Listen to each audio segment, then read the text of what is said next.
Oh! Oh! Ankle breaker! goodness. And the slam! Checking that screen. Good pass. Pablo throws it down over Santos. Pablo throws it down. Pangarap ko talagang mag-basketball. Pablo driving strong and makes it. Pablo has the ball. Pablo on the road. Pablo stop and hard. Nung sentro ako, pinag-guardia pa rin ako ng mga coach. Parang di nila ako nililimit sa pagiging big man. Wearing jersey number 31, Luis Pablo. That's the versatility of Pablo, that combination of size and speed. He can attack from the perimeter. Ganun yung tinatry ko na i-perfect na laro. Pablo Jam! Nakakatuwa kasi nga sobrang dami nanonood at makalaro sa ganong environment. Para pagdating ng next year ng UAAP, ready na ako.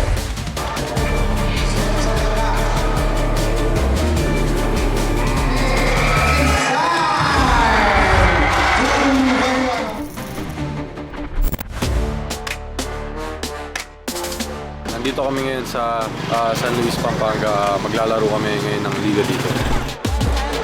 Sa tao nyo, qualified sa may bola, no?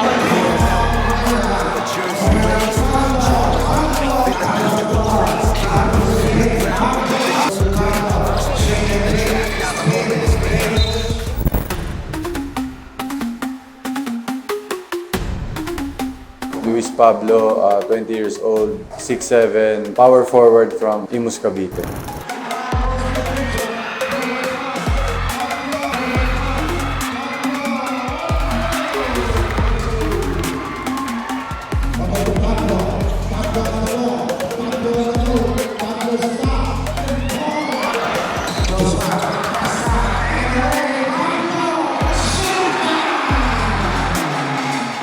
Naman ako yung height ko sa tatay ko. 6'5" kasi height ng tatay ko. Naglaro rin siya ng college basketball sa San Beda naman.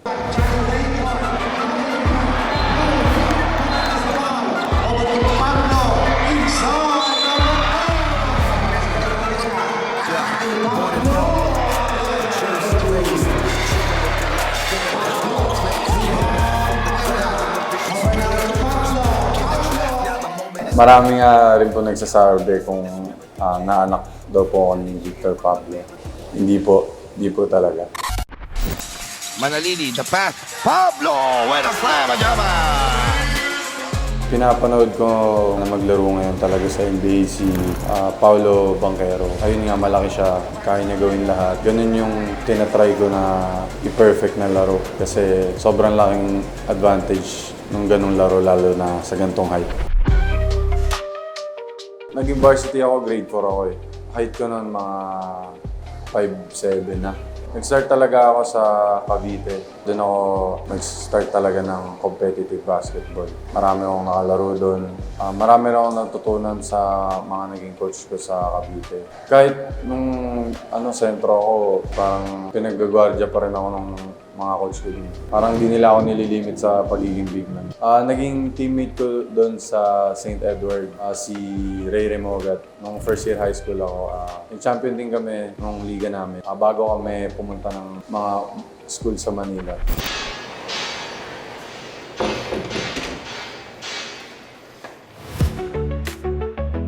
So ito yung gym namin sa dorm. Dito na kami nag-gym pag gusto namin mag-extra. Ayun, pag walang pasok, umuwi ako sa amin. And yun, okay naman yung boy dito sa dorm. Masaya, nakapag-banding kami ng mga teammates. Kaya yun, masaya dito. Parang magkakapatid na mga dito. Nung 14 years old ako, dinala ako ng tito ko dito sa Manila para maglaro lang ng pick-up game. Sakto, biglang may nakakita sa akin na naglalaro doon na nagre-recruit sa mga schools. Dinala ako sa Lasal Green Hills. Nag-tryout ako doon. Yun, nakuha ako. Then yun na, doon na nag-start yung pagiging varsity ko sa Lasal. Forward pass. Luis Pablo throws it down! Pagpasok ko ng Lasal, syempre nanibago ako kasi ayun nga, galing akong Cavite. Syempre doon komportable ako. Kilala ko lahat, doon lahat ng mga kaibigan ko. Then pagdating ko ng Lasal, panibagong culture. Naninibago talaga ako noon. Sinaga ko lang kasi nga pangarap ko talagang mag-basketball. Yun, nag-adjust ako lalo na sa school. Thankfully, tuloy-tuloy naman hanggang nasanay na ako. Siyempre, sa Lasal, kailangan mag-aral din talaga. Di lang pwedeng puro basketball. Siguro kahit sa school naman, ganun. Kailangan natin mag-aral kasi nga student muna bago athlete. The 2018 as we see Luis Pablo get inside his bag. After graduate ko ng high school sa Lasal Green Hills, na-recruit ako ng UP din. Naglaro ko ng isang season doon sa UAP, season 85. Pinaka tumatak lang sa akin na natutunan ko kay Coach Goldis, lagi push yung sarili kahit gaano kahirap. Kahit anong mangyari na huwag ka lang susuko. Kahit saan, hindi ko naman inaalis ng isip ko yun na bigay lagi yung best ko, na pokpok lang. Kasi masusuklihan naman lahat ng hirap na binibigay at pinapakita mo.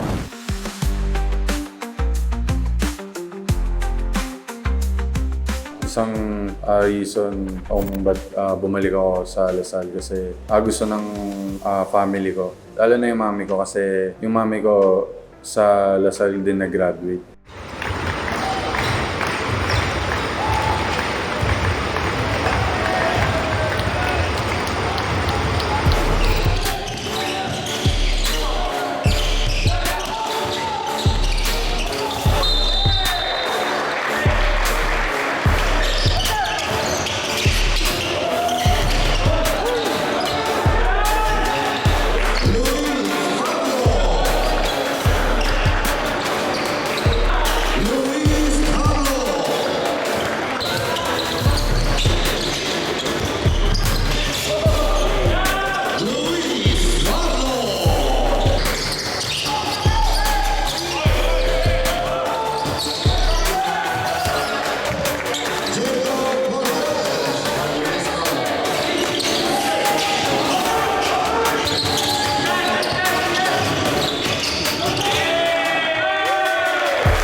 Siyempre, laking bagay na araw-araw ko sila nakakain sa marami akong natututunan. Then, siyempre, nahahasa ako kasi araw-araw magagaling yung mga kalaro ko. Kaya, ayun, thankful ako. Pupunta tayo ngayon team training. Tara, samahan niyo ako. After nito, diretso tayong Pampanga. Siyempre, maglalaro pa tayo.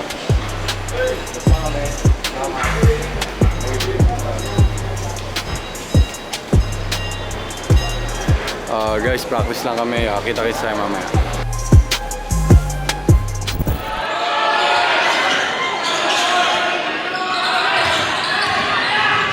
7 seconds. Luis Pablo.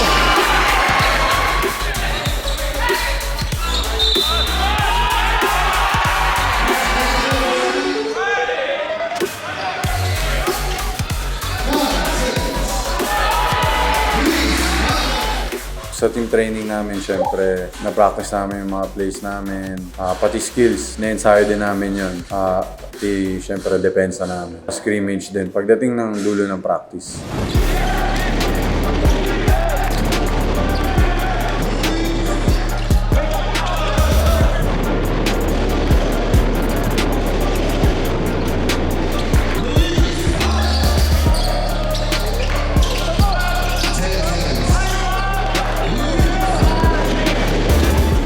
Na-adapt ko na rin yung sistema ng team. Nakakapag-adjust na ako para pagdating ng next year ng UAP, ready na ako.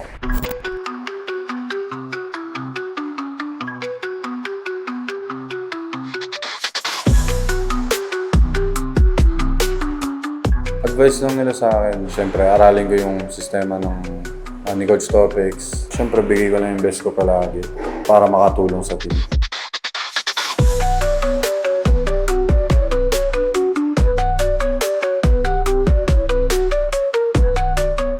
Sa ngayon, pinaka-in-improve ko sa laro ko.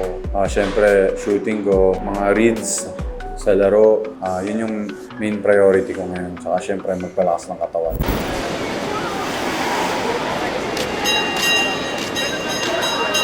Ayun guys, tapos na tayong mag-ensayo. Samahan niyo ako. Diretso naman tayong Pampanga para maglaro.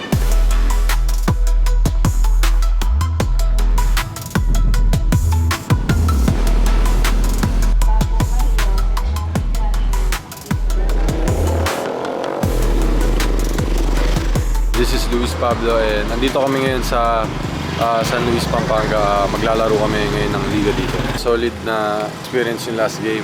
Natuwa kami ni Jacob kasi sobrang competitive ng mga kalaban. This game, mas higitan pa namin yung pinakita namin last game. Kilala ang Pinas sa mga superstar MVP sa kalsada para ba'y di mapigilan. Kahit saan ka tumingin, may laro na nagaganap sa bawat school ng barangay. May ng pagsisikap, taga Makati o taga Bulacan man yan. Lahat ay may pangarap na abutin ang biting bola sa ilalim ng ilaw ng plan. Sa bawat tira at pasa, sama-sama. Time check, 5:30. Nag-warm up na tayo. Kapit na magsimula yung game.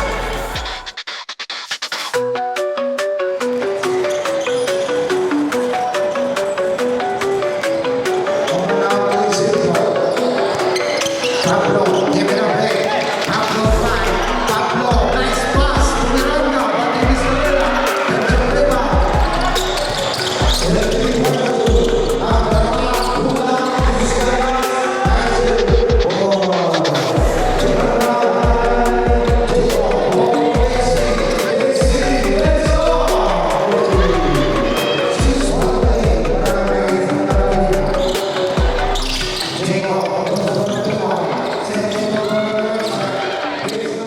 Tinanggap ko na maglaro sa Interbarangay ng Pampanga para ma-adapt ko doon yung skills na pinapractice ko araw-araw para makakuha ng kumpiyansa. Saka syempre para makakilala rin ng mga bagong players at makalaro sa ganong environment.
Ayun, hindi ko na-expect na gawin na laro namin kasi hinihinda ako. Then thankfully kay Lord, sinuklian niya ako din sa effort na binigay ko.